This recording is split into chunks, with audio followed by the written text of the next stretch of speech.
Allez, retour sur le plateau, nous abordons les derniers sujets. Entre-temps, nous sommes rejoints par Aïvi Alogno, activiste politique. Bonsoir Aïvi. Bonsoir Samuel, bonsoir à tous et à toutes. Alors, vous êtes venu nous rejoindre et rapidement vous souhaitez dire un mot sur le Bénin avant qu'on poursuive. L'affaire de la mystérieuse mort des poissons. Je ne sais pas si c'est parce que c'est le Bénin qu'on parle de mystère. Moi, ce qui me surprend dans cette affaire, c'est que même au Bénin, le laboratoire n'arrive pas à déceler les raisons principales de cette affaire. Et on fait savoir que la population du nord-ouest de Cotonou, dans le lac de Rossel, ils vivent que de la pêche, bien sûr. Et vendent des poissons, tout ça là. Maintenant, ces populations vont attendre jusqu'à quand? Jusqu'à ce que les résultats soient rendus publics. Mais ils vont vivre de quoi? Ces populations vont vivre de quoi? Donc il faut que cette affaire soit dénouée. Donc il y a des leaders d'opinion qui sont déjà lancés dans la danse pour dire qu'on n'a qu'à convoquer les experts internationaux pour pouvoir faire la lumière sur cette affaire des poissons-là. Mais que ça soit vite fait. Je crois que c'est depuis le 21 mars que ces poissons ont été décelés morts. Mais on va attendre jusqu'à quand? Il faut que le gouvernement fasse quelque chose. C'est vraiment important, étant donné que ces populations n'ont que cette activité, on dit il ne faut plus manger les poissons, il ne faut plus en vendre. Mais elles vont vendre quoi finalement? Vraiment, cette affaire, c'est vraiment curieux que même au Bénin, on n'arrive pas à déceler les raisons de la cause. Pourquoi même au Bénin, la plupart des pays africains n'ont pas de laboratoire digne de ce nom? Donc, ça se comprend aisément quand c'est pas Chris qui démentira aujourd'hui quand il faut faire un test ADN, c'est en Europe qu'on envoie des... Absolument, il y a pas peut-être c'est la Côte d'Ivoire qui est en train de faire de toute façon dans les pays de la CEDEAO, hein, mais je crois que la médecine sanitaire au niveau d'Accra aussi est un peu avancé. Il y a un contrôle qui est fait là, un contrôle sérieux, mais quant aux autres pays, franchement, ça passe comme des lettres à la poste. On va attaquer maintenant le Madagascar. Le président malgache Eri Rajaonarimampianina a déposé mercredi une requête auprès de la Haute Cour constitutionnelle pour obtenir des éclaircissements sur sa récente décision qui lui intime de nommer un gouvernement de coalition. La plus haute instance judiciaire du pays a créé la surprise la semaine dernière en ordonnant la nomination d'un nouveau gouvernement, d'un nouveau Premier ministre pour tenter de sortir de la crise qui oppose depuis plus d'un mois le chef de l'État à l'opposition. Dans son arrêt, elle écrit que le nouveau gouvernement devra refléter les résultats des élections législatives de 2013. Loin d'avoir apaisé les esprits, cette injonction a suscité une nouvelle polémique entre le régime et ses adversaires qui revendiquent tous les deux la majorité d'un parlement où de nombreux élus ont changé de camp. Alors, Germain Pouli, on est dans un cas de figure où le parlement de Madagascar, enfin le parlement élu en 2013, on a des élus qui sont passés de tel parti à tel autre. Donc, il n'y a plus vraiment la configuration qu'on a eue au départ. Alors, on demande dans ce contexte-là au président de nommer un nouveau Premier ministre. Déjà, le parti de l'ancien président Eri Rajaonarimampian a revendiqué être majoritaire au Parlement, demander le Premier ministre. Le parti au pouvoir dit non, c'est nous qui sommes majoritaires, nous voulons le Premier ministre. Alors, on a même des difficultés à déterminer qui est majoritaire. Ce n'est pas demain qu'on sortira de la crise. Oui, c'est assez compliqué et le rôle aussi qu'on veut faire jouer à la Cour constitutionnelle. Non, c'est elle-même qui l'a joué. Oui, un peu délicat parce qu'il y avait déjà une question de transhumance des députés où on avait donc déjà saisi cette Cour pour qu'elle se prononce. Elle avait dit le droit, en ce sens que quand un député arrive donc à l'Assemblée, un député de la nation, donc le parti sous la bannière de couleur desquelles il a été élu ne peut pas le révoquer. Et donc je crois que c'est une jurisprudence assez constante en la matière et qu'un député est un élu de la nation. On a connu un peu cette situation ici avec l'UFC dans le temps. Et maintenant qu'il faut que cette haute cour constitutionnelle explicite sa décision, elle ne peut que revenir à l'élection. Donc, qui a envoyé ces députés-là à l'Assemblée. Et donc, finalement, je crois qu'elle n'a été que logique. Oui. Voilà. Mais dans la pratique, ça va être encore très difficile à faire.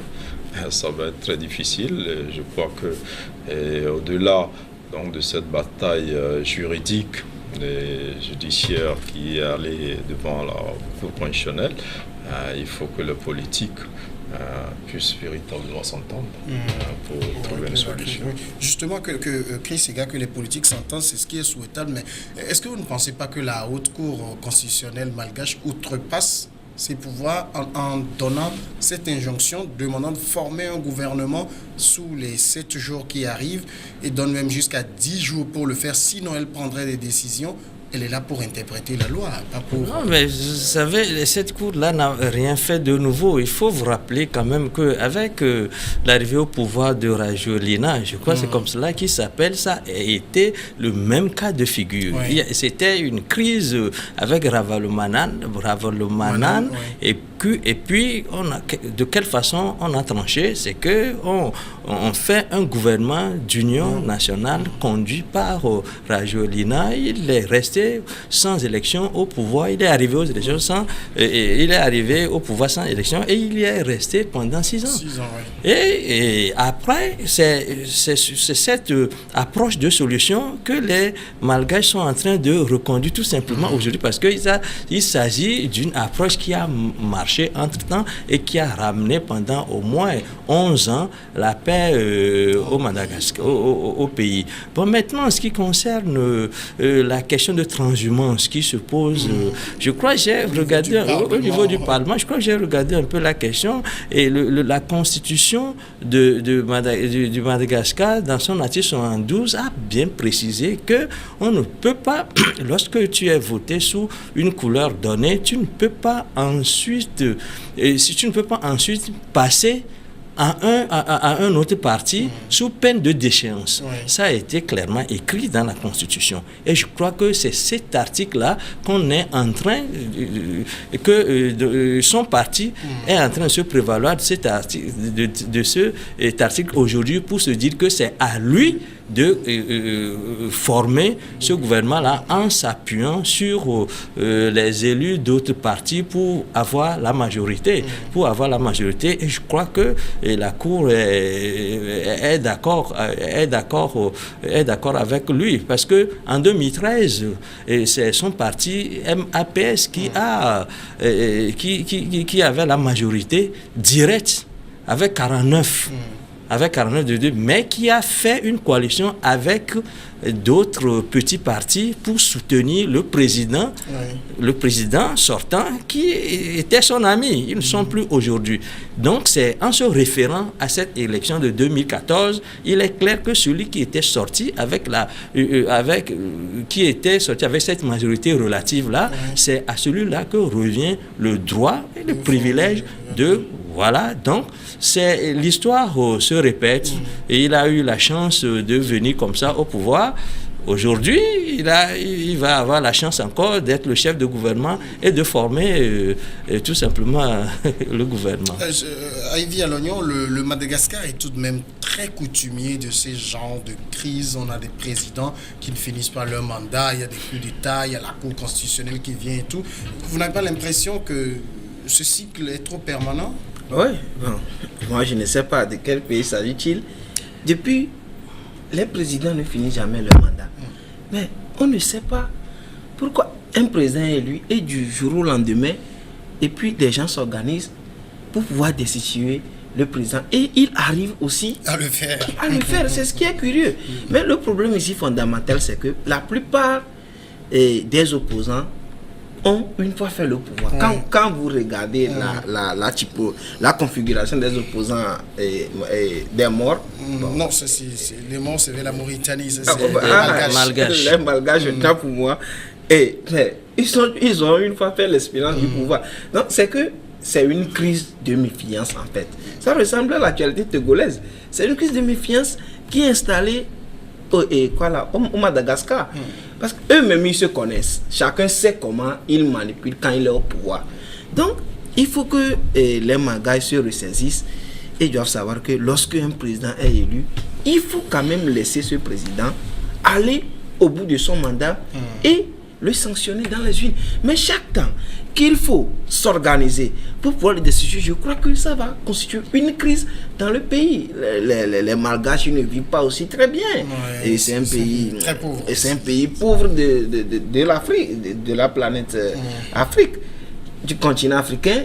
Mais c'est eux qui s'illustrent dans ces conneries. Moi, j'appelle ça connerie.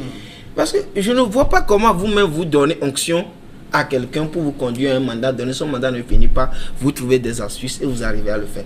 Mais il faut que la Cour constitutionnelle prenne ses responsabilités. Je crois que peut-être qu'il faut dire quelque chose là-bas, c'est que ce n'est pas la crise là n'est pas arrivée ex nihilo, c'est-à-dire qu'il y a eu tenté de modifier la loi électorale et la loi électorale à son avantage. Et ça empêcherait les deux prédécesseurs d'être candidats.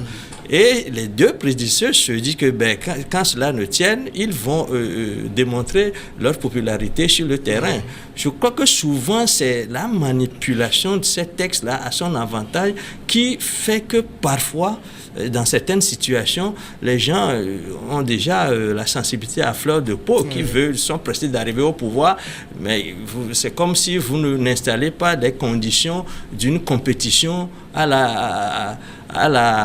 d'une compétition loyale. En tout cas, et quand ils voient la chose venir, et je crois que... Et puis l'armée qui devait intervenir, l'armée a dit que, elle n'intervient pas du tout et a tout fait pour le faire savoir, pour dire aux Malgaches que, si vous manifestez, nous, on n'intervient pas. Donc, quand l'armée, qui est le corps organisé, le seul corps organisé dans ces circonstances-là, fait une sortie, une conférence de presse pour parler comme ça, ça veut dire que c'est comme si l'armée a livré le président à la rue. Et c'est ce qui a failli se passer. Mais la Cour constitutionnelle s'était rendu compte que le président sortant n'est pas quand même aussi impopulaire que ça et qu'on risquait d'avoir un affrontement dans la rue et a cru devoir passer par la loi, utiliser les institutions pour qu'il y ait eu une élection qui ne soit pas, à cette fin d'année, et qui ne soit pas dommageable au pays. Bon, ce qu'il dit, c'est vrai, mais c'est que les Malgaches nous ont habitués à la décision de leur président. Aujourd'hui, on n'arrive pas à cerner le bout du problème. Moi, ce que je pense, c'est que il faut que l'opposition malgache s'organise aujourd'hui pour pouvoir battre le président dans les urnes. Au lieu de dire qu'ils vont tout faire pour le destituer, ça va encore créer une crise dans le pays, comme vient de le dire M. Chris, que le président malgache actuel n'est pas aussi impopulaire. Voilà. Il a organisé la semaine dernière une manifestation qui a mobilisé. Donc il faut que l'opposition aille dans une coalition et puis va battre le président dans les urnes. C'est généralement ce qu'on dit ici, mais Germain Pouliot, est-ce que vous avez le sentiment que la décision de la Haute Cour constitutionnelle malgache est une porte de sortie honorable qu'on est en train d'offrir au président Rajaonarimampianina? Porte de sortie, je crois que c'est tout le monde qui est en difficulté. La Cour elle-même.